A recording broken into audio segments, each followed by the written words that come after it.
Bismillahirrahmanirrahim. Sual olunur, bəzən ayağımızda olan yanığı, sınığı və yaranı müəyyən bir parça ilə bağlayırıq.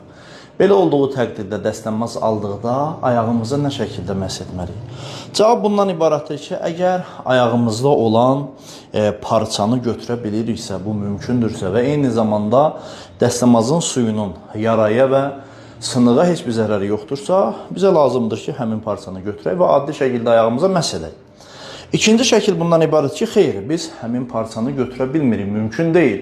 Və eyni zamanda dəstəmazın suyunun da yaraya və sınığa zərəri vardır. Belə olduğu təqdirdə bu şəxsin vəzifəsi bundan ibarətdir ki, həmin parçanın üzərinə məhz eləsin. Mən bunu əməli bir şəkildə göstərmək istəyirəm. Diqqət edin, biz dəstəmaz alırıq. Birinci üzümüzü yuyuruq. Bu şəkildə. Sonra sağ əlimizi dirsəkdən ta aşağıya qədər, diqqət edirsiniz, dirsəkdən ta aşağıya qədər yuyuruq.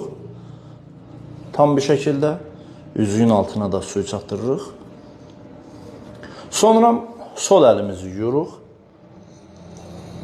Dirsəkdən ta barmaqların ucuna qədər olan miqdarı tam bir şəkildə yuyuruq.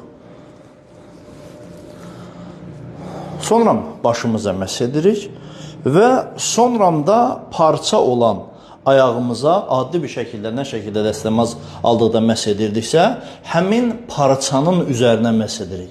Barmaqların ucu hissəsindən ta oynağa olan miqdarı məhz edirik. Sonra sol ayağımıza məhz edirik.